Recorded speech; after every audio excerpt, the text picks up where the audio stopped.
الحمدللہ رب العالمین والعاقبۃ للمتقین والصلاۃ والسلام علی سید الانبیاء والمرسلین وعلی آلہ واصحابہ وازواجہ واہل بیتہ واولیاء امتہ اجمعین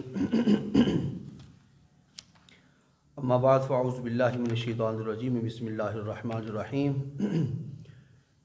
وَاعْلَمُوا أَنَّ فِيكُمْ رَسُولَ اللَّهِ لَوْ يُطِيعُكُمْ فِي كَثِيرٍ مِّنَ الْأَمْرِ لَعَنِتُّمْ وَلَكِنَّ اللَّهَ حَبَّبَ إِلَيْكُمُ الْإِيمَانَ وَزَيَّنَهُ فِي قُلُوبِكُمْ وَكَرَّهَ إِلَيْكُمُ الْكُفْرَ وَالْفُسُوقَ وَالْعِصْيَانَ أُولَئِكَ هُمُ الرَّاشِدُونَ فَضْلًا مِّنَ اللَّهِ وَنِعْمَةً وَاللَّهُ عَلِيمٌ حَكِيمٌ صدق اللہ مولانا العلی العظیم وبلغنا رسولہ النبی الأمی الکریم ونحن علی ذلک لمن الشاہدین والشاکرین والحمد للہ رب العالمین۔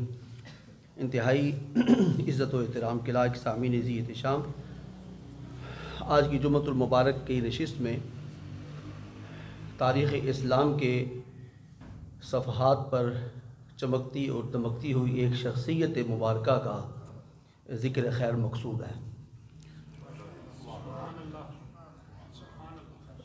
تاریخ اسلام پر اور افق اسلامیہ پر بڑے بڑے نامور لوگ جلوہ گر ہوئے، جلوہ طراز ہوئے۔ اللہ کریم نے اسلام کے دامن میں احسار رحمت میں جگہ عطا فرمانے کے بعد بہت سارے لوگوں کو عزتوں اور عظمتوں سے سرفراز فرمایا، اور ان کی عزت اور عظمت کے چرچے چار دانگ عالم کے اندر آج بھی موجود ہیں، اور ان کے وجود مسعود کو اگرچہ گزرے ہوئے صدیاں بیت چکی ہیں، لیکن ان کی خوشبو آج بھی اہل ایمان اور اہل ذوق اور اہل محبت اور اہل عشق کے مشام جاں کو معطر کر رہی ہے۔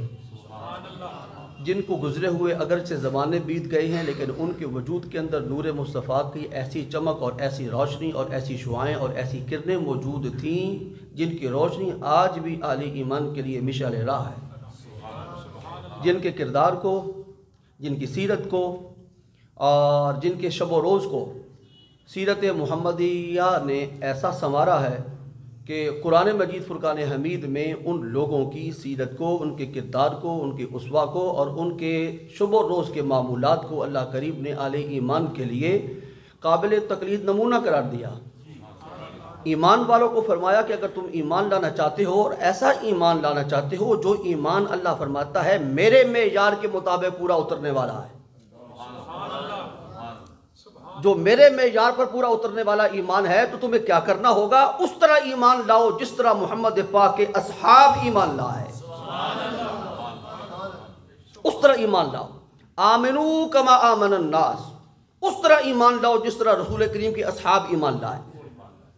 اور آج میں ایمان کی تھوڑی سی وضاحت عرض کرنے کے بعد اگلے اپنے مضمون کی طرف چلتا ہوں۔ ذرا تعارف کرا دینا چاہتا ہوں کہ یہ ماہ مبارک شروع ہو چکا ہے، جس ماہ مبارک کے اندر 22 تاریخ کو وہ بطل حریت اور وہ پیکر عشق و محبت دنیا سے رخصت ہوا جسے دنیا نے صدیق کہا۔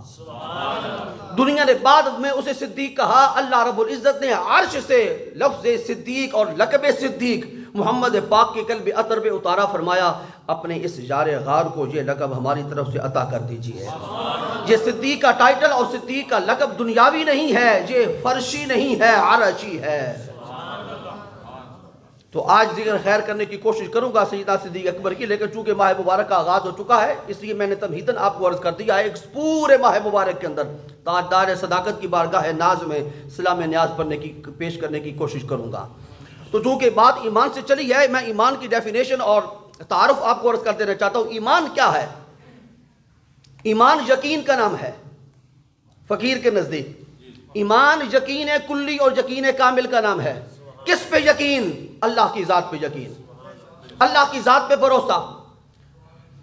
اور یہ جملہ بھی میرا آپ یقیناً محفوظ اپنے ذہن کے اندر اور اپنے اذہان کے اندر اور اپنے قلوب کے اندر اور اپنی قوت حافظہ کے اندر یاد رکھیں گے اور محفوظ رکھیں گے کہ جس وقت، یہ دھیان سے سنیے گا، جس وقت سارے راستے بند ہو جائیں اس وقت اللہ کی ذات پہ یقین کر لینا، اسی کا نام ایمان ہے۔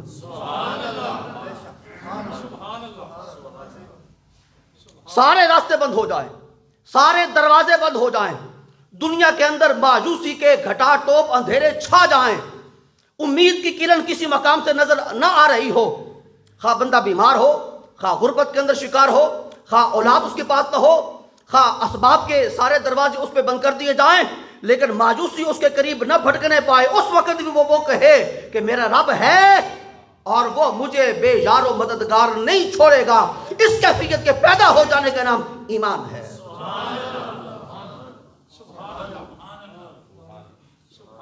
کوئی سمجھا سکا ہوں بات اپنی؟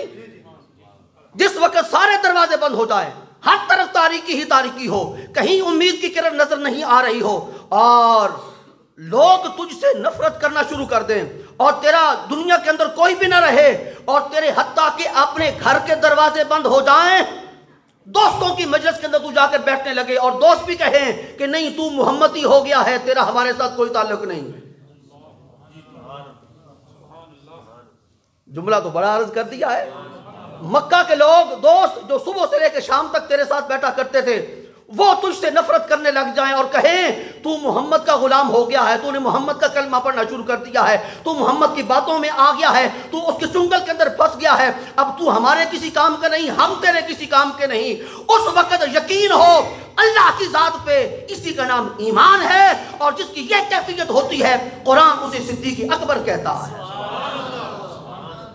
گھر کے دروازے بند ہیں، ماں گھر میں داخل نہیں ہونے دیتی، ابو قحافہ نے کہا بیٹا اگر محمد کی سنگت اختیار کرنی ہے تو تیرا میرے ساتھ کوئی تعلق نہیں ہے، لیکن ابو بکر صدیق جو اس وقت عبد القعبہ تھا، بعد میں محمد پاک نے اسی ابو بکر کو عبداللہ بنایا، اسے عبداللہ بنایا، جسے عبداللہ بنایا، اب اس عبداللہ کے من کے اندر ایمان کی، یقین کی اور محبت خدا کی، توحید کی ایسی شمع روشن کی محمد پاک نے، جو آج بھی شمع روشن ہے، اور ابو بکر صدیق نے کہا میرا جہان سارا مجھ سے روٹتا ہے تو روٹتا رہے، میں محمد پاک کا ساتھ نہیں چھوڑ سکتا۔ تو میں نے کیا تبہیدر جملہ عرض کیا تھا، جس وقت سارے دروازے بند ہو جائیں اور امید کی کرن کہیں سے بھی نہ نظر آئے، اس وقت یقین رکھنا کہ میرا پروردگار مجھے بے یار و مددگار نہیں چھوڑے گا، کوئی ہے جو میرا دستگیر بھی ہے، کوئی ہے جو میرا پشت پناہ ہے، کوئی ہے جو مجھے اپنے حصار رحمت میں لیے ہوئے ہے، کوئی ہے جو میرا کارساز ہے، کوئی ہے جو قرآن کے اندر کہتا ہے نعم المولا و نعم النصیر، اور میرا اس ذات پر کامل یقین ہے۔ اس یقین کے پیدا ہو جانے کا نام ہی ایمان ہے۔ اور ایمان کیا ہے؟ صرف کلمہ پڑھ لینا یہ ایمان نہیں ہے، صرف یہ ایمان نہیں ہے، یہ تو ایک قانونی تعلق ہے ایمان کے ساتھ۔ صرف کلمہ پڑھ لینا یہ ایمان کے ساتھ ایک قانونی تعلق جوڑنا ہے۔ کسی مومن کو کیسے پتہ چلے گا کہ یہ مسلمان ہے؟ یقین تو دل کا نام ہے، یقین تو ایمان کی وہ کیفیت ہے جس کا تعلق دل کے ساتھ ہے۔ باہر والے کو دل کا پتہ نہیں ہے، دلوں کے بھید وہ جاننے والا ہے۔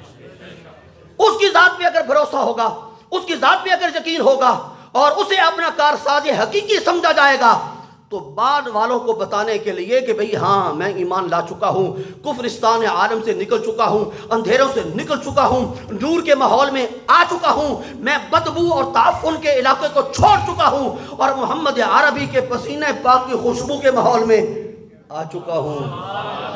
اس کو بیان کرنے کے لیے ایمان کے لیے کلمہ ہے لا الہ الا اللہ محمد الرسول اللہ۔ اب لوگوں کو پتا چل گیا کہ یہ کفرستان کے عالم کے اندر نہیں رہنے والا، یہ ایمان کے گل قدے کے اندر رہنے والا ہے۔ یہ تو صرف اظہار ہے، یہ تو صرف اقرار لسانی ہے۔ اصل ایمان کیا ہے؟ تصدیق قلبی، یہاں پہ یقین ہو کہ وہ ہے۔ اور یہ یقین کیسے آئے گا؟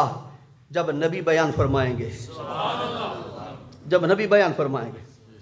تو صحابہ کرام رضوان اللہ علیہم اجمعین کا طرح امتیاز یہ ہے کہ انہوں نے اقرار لسانی بھی کیا اور تصدیق قلبی بھی کی، اور ان کی تصدیق قلبی کو قرآن پاک نے بیان فرمایا۔ تیری میری تصدیق قلبی کو قرآن پاک نے کوئی بیان فرمایا جی۔ اس لیے تو اور میں اور صحابہ کرام میں بہت زیادہ تفریق ہے۔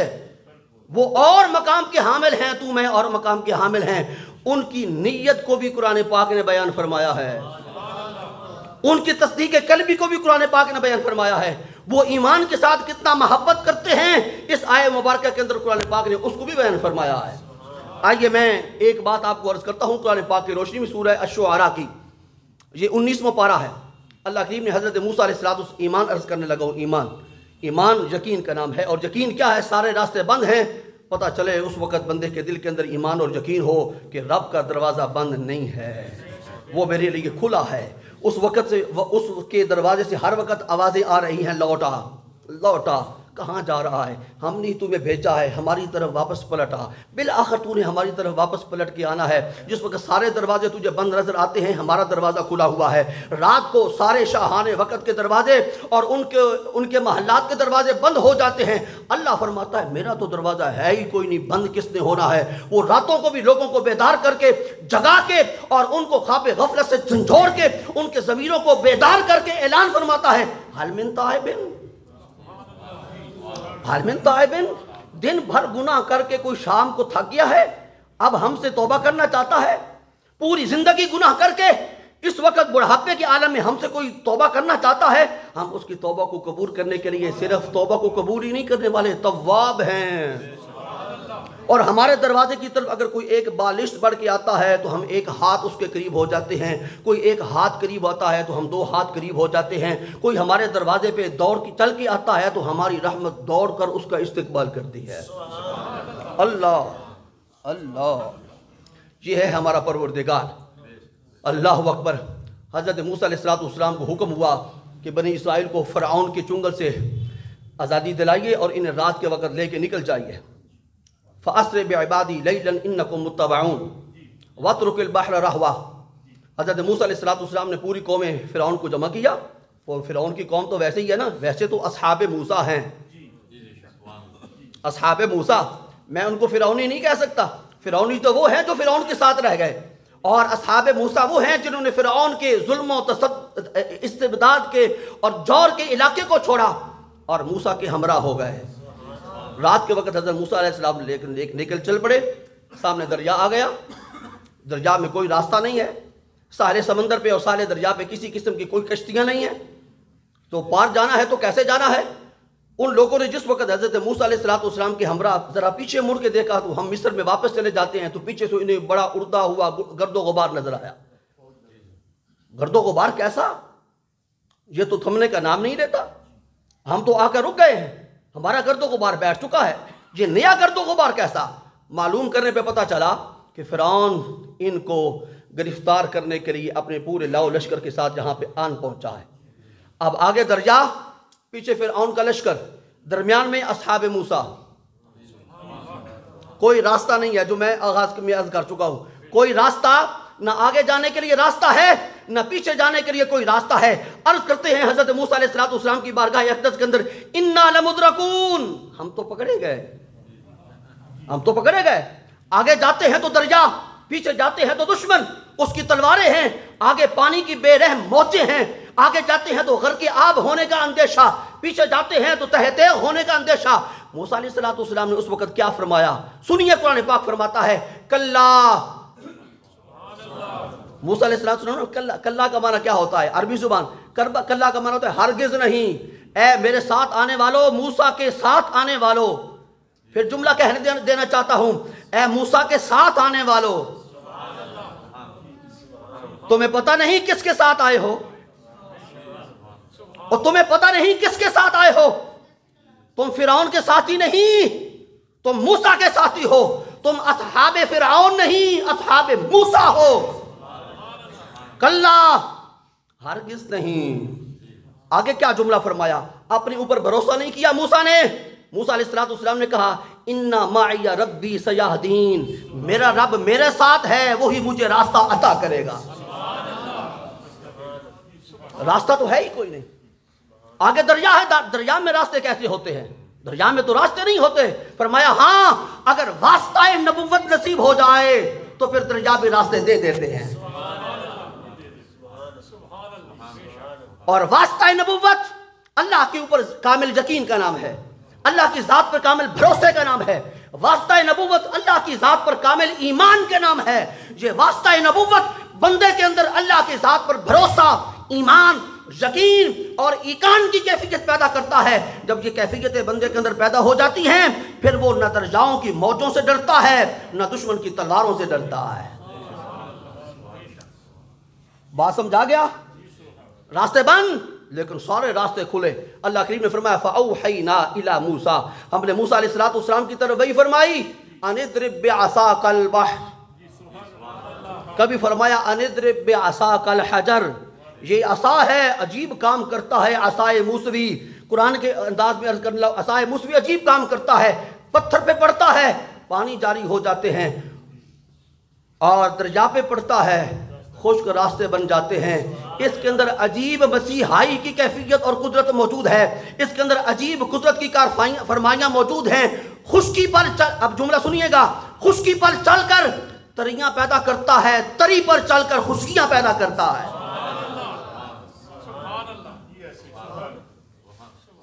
جملہ تو بڑا محبت والا سنا دیا ہے جی۔ یہ کہاں سے آیا موسیٰ کے پاس عصا؟ اللہ کریم نے فرمایا ہم نے عصا عطا کیا ہے، یہ عصا ہمارا عطا کرتا ہے۔ گویا کہ جس وقت اللہ کی عطائیں بندے کے شامل حال ہو جاتی ہیں پھر خشکی اور تری پر وہ حکومت کرتا ہے۔ خشکی اور تری پر کبھی موقع آیا تو مراد رسول کی بارگاہ اقدس کے اندر حاضر ہو کر آپ کو عرض کروں گا کہ عمر فاروق 4 عناصر پہ کیسے حکومت فرمایا کرتے تھے۔ 4 عناصر پہ، مٹی، پانی، ہوا اور روشنی، 4 عناصر پہ حکومت کس کی؟ جس کو اونٹ چرانے کا بھی سلیقہ نہ آتا تھا وہ ماضی تھا بھئی، وہ ماضی تھا، گزر گیا۔ ہاں اب حال ہے اور استقبال ہے۔ حال کا بھی کیا جمال ہے، استقبال کا بھی کیا کمال ہے جی۔ اور یہ سارا فیض ہے محمد پاک کی عطا کا۔ عمر فاروق کو کیا پتا تھا کہ اونٹ کیسے چرائے جاتے ہیں، پانی کہاں سے لا کر ان کے پیٹوں کے اندر انہیں سیرابی کے لیے سامان مہیا کیا جاتا ہے، کہاں چراگاہیں ہوتی ہیں، عمر کو کیا پتا؟ عمر کو تو بس ایک ہی دھن تھی کہ اس کا صفحہ ہستی سے کلا کما کرنا ہے۔ جس نے بتوں کی مخالفت مول لی ہے، کہا تم کیا سوچ رہے ہو، ہمارے فیصلے کیا ہیں، تم ہمیں ختم کرنے کے لیے آئے ہو، ہمیں تمہیں امر کرنے کے لیے آئے ہیں۔ تم ہمیں ختم کرنے کے لیے آئے ہو، ہم تمہیں امر کرنے کے لیے آئے ہیں۔ 1500 سال کے بعد بھی گئے گزرے زمانے میں کسی مسجد کے اندر جس وقت کوئی خطیب بیٹھے گا، اے عمر میرے ممبر پر تیرے تذکرے ہوں گے۔ اللہ، یہ تو ان کا دشمنوں کے ساتھ حسن سلوک تھا۔ او بھائی میرے دوستوں کو سمجھ آ رہی ہے کہ نہیں آ رہی؟ یہ تو ان کا دشمنوں کے ساتھ سلوک تھا، تو اپنوں کے ساتھ سلوک کیسا ہوگا؟ اللہ اکبر۔ تو حضرت موسیٰ علیہ السلام نے کہ اللہ کریم نے فرمایا موسیٰ اپنا عصا مارو دریا پہ۔ دریا بڑا سیانہ تھا، دریا بڑا سیانہ تھا۔ ہاں انسان سیانہ ہو نہ ہو، اللہ کی سب مخلوق سیانی ہے۔ پتھر کو بھی پتا ہے کہ میرے اوپر جو عصا آ رہا ہے، لاٹھی آ رہی ہے، یہ عام لاٹھی نہیں ہے، اس لاٹھی کو لمس حاصل ہے دست موسیٰ کا۔ اب کسی کو میری بات نہ سمجھ آئے تو پھر اس کے اندر میرا کیا قصور ہے؟ ہم تو قرآن کا سینہ کھول کے آپ کے سامنے عرض کر رہے ہیں جی۔ میں لاٹھی ادھر سے اٹھا کر ادھر مارتا ہوں، اس کو کچھ بھی نہیں ہوگا، کیونکہ اس لاٹھی کو نسبت ہے میرے ہاتھ کے ساتھ۔ حضرت موسیٰ علیہ السلام کا عصا مبارک ہے جس کا ذکر قرآن پاک کے اندر ہے۔ حضرت موسیٰ علیہ السلام کے ہاتھ کے اندر عصا تھا۔ اللہ کریم نے پوچھا ما تلک بیمینک یا موسیٰ، اللہ کو پتہ نہیں ہے کہ موسیٰ کے ہاتھ میں کیا ہے، پھر کیوں پوچھ رہا ہے؟ اور پھر موسیٰ علیہ السلام جواب دیتے ہیں یا عصاش، مولا یہ تیرا عطا کردہ عصا ہے، پھر بھی کافی تھا۔ آگے پوری داستان چھیڑ دی، یا عصاش اتوکا علیہا واحش بہا علی غنمی ولی فیہا مآرب اخری، پورا قصہ چھیڑ دیا۔ کہا کہ محبوب اس وقت میری طرف ملتفت ہے اور میری طرف توجہ کر رہا ہے، کچھ وقت تو گزر جائے گا، یار کے ساتھ بات کرنے میں ذرا قصہ طویل کر دیتے ہیں، ذرا قصہ طویل کر دیتے ہیں۔ اللہ اکبر۔ عرض کر رہا ہوں کہ حضرت موسیٰ علیہ السلام کو حکم ہوا، حکم خداوندی اپنا عصا درجہ پہ ماریے۔ یہ قرآن پاک ہے، اس پہ تو یقین کرنا ہی پڑے گا ورنہ ایمان کہاں تلاش کریں گے؟ یہ مولوی کا قصہ کہانی تو نہیں ہے نا میرے دوست، یہ تو قرآن پاک ہے، اور یہ سارا کچھ اس کے اندر لکھا ہوا ہے، لا رتب ولا یابس الا فی کتاب مبین، لا اصغر من ذلک ولا اکبر الا فی کتاب مبین، ما فرطنا فی الکتاب من شیء، کوئی شے ہم نے نہیں چھوڑی جس کا ذکر ہم نے اس کے اندر نہ کیا ہو، ہر شے کا ہم نے ذکر اس کے اندر کر دیا ہے، ہر خشک کا ذکر اس کے اندر موجود ہے، ہر تر کا ذکر اس کے اندر موجود ہے، ہر چھوٹی سے چھوٹی چیز کا ذکر اس کے اندر موجود ہے، ہر بڑی سے بڑی چیز کا ذکر اس کے اندر موجود ہے، تمام حقائق کو اللہ فرماتا ہے ہم نے آشکار کر کے قرآن پاک کے اندر سمو دیا ہے، اور قرآن کو ہم نے قلب مصطفیٰ پہ نازل فرما دیا ہے۔ اللہ اکبر، قلب مصطفیٰ پہ نازل کر، نزلہ علی قلبک، اس قرآن پاک کو قلب مصطفیٰ پہ نازل کرنا کوئی آسان کام نہیں تھا۔ انا عرضنا الامانۃ علی السماوات والارض والجبال فابین ان یحملنها واشفقن منها وحملها الانسان، ہم نے اس امانت الہیہ کو آسمانوں پر پیش کیا، انہوں نے اٹھانے سے انکار کر دیا، زمینوں پر پیش کیا، زمینوں نے اسے اٹھانے سے انکار کر دیا، پہاڑوں پہ پیش کیا، اپنی صلابت اور اپنی پختگی کے باوجود پہاڑوں نے اسے اٹھانے سے انکار کر دیا، فحمل ہل انسان، محمد پاک آج خود آگے بڑھے، عرض کی مولا کریم ساری لوگوں نے اور ساری دنیا نے تیری امانت کو اٹھانے سے انکار کر دیا ہے، سینہ مصطفیٰ حاضر ہے، اتار، ہم اٹھانے کے لیے تیار ہیں۔ اور قرآن پاک فرماتا ہے لو انزلنا هذا القرآن على جبل لرأيته خاشعا متصدعا من خشية الله وتلك الامثال نضربها للناس لعلهم يتذكرون، اگر ہم اپنی قوت بازو کے ساتھ اس کو پہاڑوں پہ نازل کرتے تو پہاڑ خوف الہیہ کی وجہ سے ریزہ ریزہ ہو جاتے، وہ اس کو اٹھا نہ سکتے، اتنا بھاری کلام ہے، کیونکہ اسی کلام کے اندر ہم نے ذکر کیا ہے کہ یہ قول ثقیل ہے، قول ثقیل، یہ پہاڑ نہ اٹھا سکتے، واہ قلب مصطفیٰ تو نے اٹھا لیا۔ اور قلب مصطفیٰ کے اندر دو صفتیں ہیں، یہ بڑا نرم بھی ہے، بڑا سخت بھی ہے، اگر سخت نہ ہوتا تو قول ثقیل کو اٹھا نہ سکتا، اور اگر نرم نہ ہوتا تو امت میں شفیق نہ ہوتا۔ سختی بھی موجود، اور ایک چیز کے اندر دو متضاد صفات جمع نہیں ہوتی کہ وہ زندہ بھی ہو، مردہ بھی ہو، سخت بھی ہو، نرم بھی ہو، رات بھی ہو، دن کا اجالا بھی ہو، ایسا نہیں ہوتا۔ یہ قلب مصطفیٰ کا اعجاز ہے کہ اس کے اندر سختی بھی بلا کی موجود ہے، نرمی بھی بلا کی موجود ہے۔ اللہ اکبر۔ حضرت موسیٰ علیہ السلام نے عصا مارا، سارے راستے بند، تاریکی، لیکن موسیٰ علیہ السلام کے لیے تاریکی نہیں ہے، اس لیے تو وہ عزم کے ساتھ اور جزم کے ساتھ کہا کلا، تم کہہ رہے ہو کہ ہم پکڑے گئے، تم کیسے پکڑے جا سکتے ہو، تم کون ہو؟ اصحاب موسیٰ ہو، پکڑے جائیں تو اصحاب فرعونیے پکڑے جائیں، تمہیں پکڑ جانے کی کیا خوف ہے؟ حضرت موسیٰ علیہ السلام نے عصا مارا، 12 پانی سیانا تھا، پانی نے 12 چشمے خشک کر دیے، اور دریا کے اندر 12 خشک راستے پیدا ہو گئے۔ کتنے جی؟ 12۔ گجرات کی سڑکیں بھی بن رہی ہیں، پانی کی اوپر لوک ڈالی جا رہی ہے، اللہ اکبر، 12 راستے بن گئے۔ اور کتنے راستے تھے؟ کالطود العظیم، جیسے بڑے بڑے پہاڑ ہوتے ہیں، اتنے بڑے راستے بن گئے۔ پانی کو کیسے پتہ چل گیا کہ موسیٰ علیہ السلام کے ساتھ 12 قبیلے آ رہے ہیں؟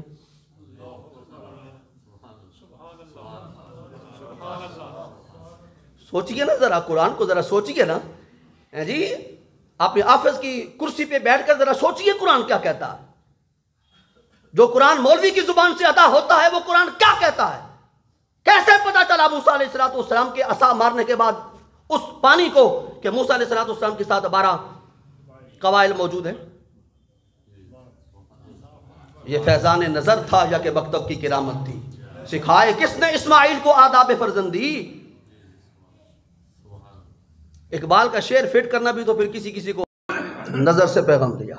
ایسے ہی جس وقت حکم ہوا تھا کہ پتھر پہ عصا ماریے، تو پتھر نے کیا کیا تھا؟ فن فجرت من حسنتا عشرت عینا قد علم کل اناس مشربہم کلوا واشربوا من رزق اللہ ولا تعصوا فی الارض مفسدین۔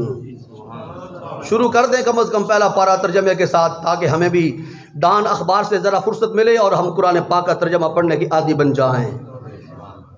حضرت موسیٰ علیہ السلام نے عصا مارا پتھر پہ تو 12 چشمے پیدا ہو گئے۔ پتھر کو کیسے پتا چل گیا کہ موسیٰ علیہ السلام کے ساتھ 12 قبیلے ہیں؟ یہ فیضان نظر تھا یا کہ مکتب کی کرامت تھی؟ سکھائے کس نے اسماعیل کو آداب فرزندی؟ تو آج کی ہماری گفتگو کا مرکزی محور کیا رہا؟ ایمان نام ہے یقین کا، ایمان نام ہے، ہاں جیب میں پیسے ہوں بندہ بازار میں کھلے چوڑا ہو کے چلا جاتا ہے کہ جو میں نے خریدنا چاہوں گا خرید لوں گا. یہ یقین نہیں ہے، یہ اسباب پہ یقین ہے، مسبب الاسباب پہ نہیں ہے. یقین اسباب پہ نہیں ہونا چاہیے، اسباب تو ہاتھوں سے چلے بھی جاتے ہیں. مسبب الاسباب ہر وقت بندے کو اپنی نگاہ کے اندر رکھتا ہے، اپنی حفاظت کے اندر رکھتا ہے، اپنی تحویل کے اندر رکھتا ہے، اپنے حصار رحمت کے اندر رکھتا ہے، اپنے حصار کرم کے اندر رکھتا ہے، اپنا قرب عطا کرتا ہے. تو اسباب پہ کیا توقع رکھنی؟ آج اسباب ہیں کل اسباب چھن جائیں گے. میرے دوستو اسباب پہ یقین یہ کوئی یقین نہیں ہے، اصل یقین یہ ہے کہ مسبب الاسباب پہ یقین ہو. جیسے حضرت یونس علیہ السلام کو مسبب الاسباب پہ یقین تھا. 3 اندھیروں کے اندر آپ موجود رہے، ایک مچھلی کا اندھیرا، مچھلی کا پیٹ کا اندھیرا، ایک رات کی تاریکی، ایک سمندر کی تاریکی، لیکن 40 دن مچھلی کے پیٹ کے اندر رہے. یہی قرآن پاک بیان کرتا ہے. اور مچھلی کے پیٹ کے اندر نہ آکسیجن ہے نہ روشنی ہے، لیکن یقین ہے حضرت یونس علیہ السلام کا. اس کے باوجود 40 دن تک مچھلی کے معدے کے اندر رہے. اللہ کریم نے مچھلی کو حکم دیا کہ تو نے سب کچھ ہضم کرنا ہے سوائے حضرت یونس کے وجود کے.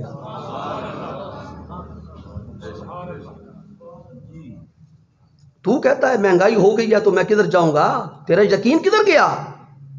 تیرا یقین کہاں گیا؟ آٹا منڈی سے غائب ہونا شروع ہو گیا، مہنگا بک رہا ہے، تیرا یقین کہاں کے گیا؟ تیرا رزاق ختم ہو گیا؟ تیرا رازق کہاں ہے؟ وہ رازق علم والا ہے، علیم ہے، خبر رکھنے والا ہے، خبیر ہے، دیکھنے والا ہے، بصیر ہے. اور ان سب کے ساتھ وہ رؤوف بھی ہے، کریم بھی ہے، رحیم بھی ہے، رحمان بھی ہے. تجھے بھوکا مرنے دے گا؟ کیوں پریشان ہوتا ہے آٹے کی مہنگائی سے، آٹے کے بحران سے کیوں پریشان ہوتا ہے؟ ہر چیز مہنگی ہوتی جا رہی، ہر آدمی یہ گلا اور شکوہ اور رونا رو رہا ہے. اللہ کے بندے صبر کر اور شکر کر. نعمتوں میں اضافہ چاہتا ہے تو صبر کر، نعمتوں میں اضافہ چاہتا ہے تو شکر کر. اچھے اچھے لباس ہم لوگوں نے پہن رکھے ہیں، اچھی گاڑیاں ہیں ہمارے پاس، بہترین گھر ہے ہمارے پاس، اور شاہان وقت سے بہتر زندگی گزار رہے ہیں. میں نے ایک جمعے پر عرض کیا تھا کہ وہ پانی جو ہم گرمی کے موسم کے اندر ٹھنڈا میٹھا پیتے ہیں، صاف ستھرا پیتے ہیں، فریج کے اندر رکھ کے پیتے ہیں، چل کر کے پیتے ہیں، ایسا تو سابقہ ادوار کے بادشاہوں کو بھی نصیب نہیں تھا پانی. وہ تو گڑھے کا پانی پیا کرتے تھے. ایسے قالین ان کو دستیاب تھے، رات کو اپنے محل کو روشن کرنے کے لیے ایسے فانوس ان کو دستیاب تھے. رات کو وہ سوتے تھے تو ان کے پاس تو صرف ایک ہاتھ کے ساتھ پنکھا ہوا دینے والا ہوتا تھا. ایسے اے سی ان کے پاس تھے نہیں. تو پھر شکر کرنا چاہیے کہ نہیں کرنا چاہیے؟ حل من مزید یہ قرآنی فلسفہ نہیں ہے، یہ کافروں کا فلسفہ ہے کہ اور بھی آئے اور بھی آئے اور بھی آئے. بندہ 99 کے چکر کے اندر رہے، یہ کوئی کمال نہیں ہے. جو مل گیا ہے اسی پہ کانے ہو جاؤ. رسول کریم صلی اللہ علیہ وآلہ وسلم کی حیات طیبہ کو اپنے سامنے رکھو، بہترین نمونہ. لقد کان لکم فی رسول اللہ اسوۃ حسنہ. اور اللہ کی ذات پہ یقین اور اللہ کی ذات پہ ایمان، یہ ایمان کی متاع ہے اور ایمان کا سرمایہ ہے، ایمان کی بیس ہے، ایمان کی بنیاد ہے اور ایمان کی اساس ہے. اور ان چیزوں کو اپنے قریب مت آنے دیں جو ماجوسی ہیں. اللہ کریم نے کیا فرمایا؟ لا تقنطوا من رحمت اللہ. اللہ کی رحمت سے ماجوس نہ ہو، اللہ کی رحمت سے. ہاں یہ ممبر ماجوسی پھیلانے والا نہیں ہے، یہ مجدہ جافزہ سنانے والا ہے، یہ خوشخبریاں سنانے والا ہے. ہر آنے والی گھڑی بہتر ہے بھائی.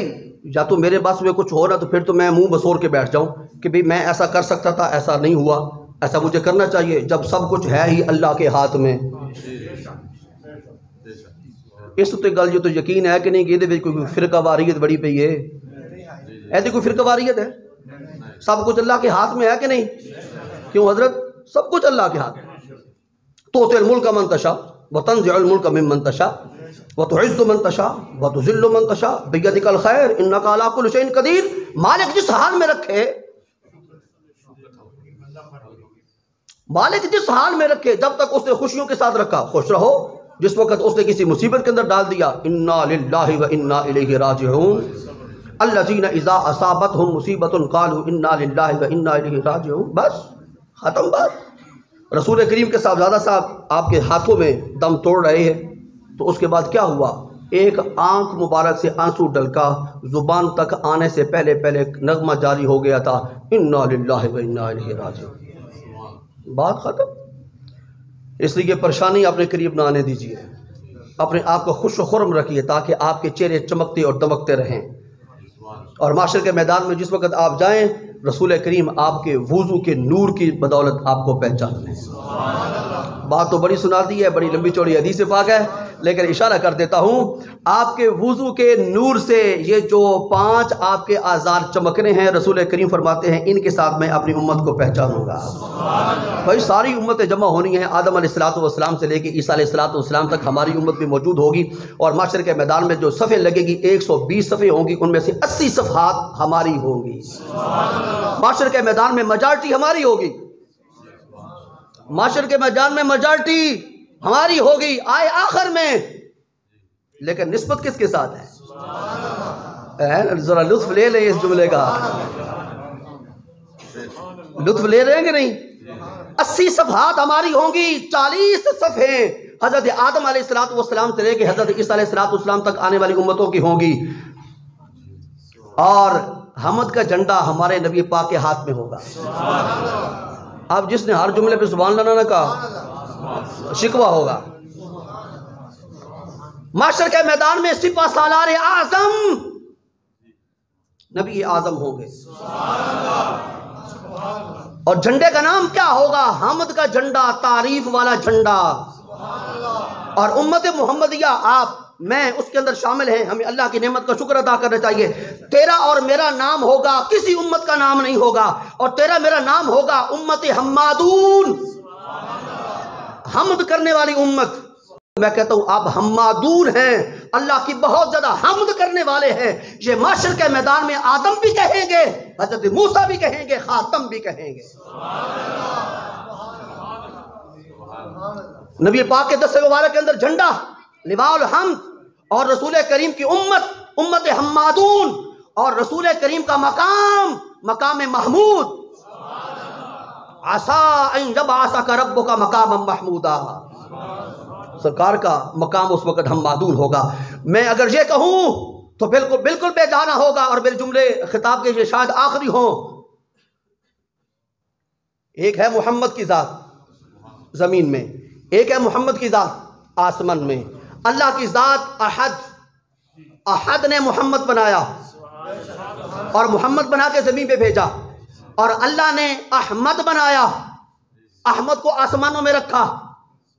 احد الف ہا دال، محمد اس کا مادہ بھی حامیم دال، احمد مادہ حامیم دال، امت حمادون مادہ حامیم دال، لواء الحمد مادہ حامیم دال، محمود مادہ حامیم دال۔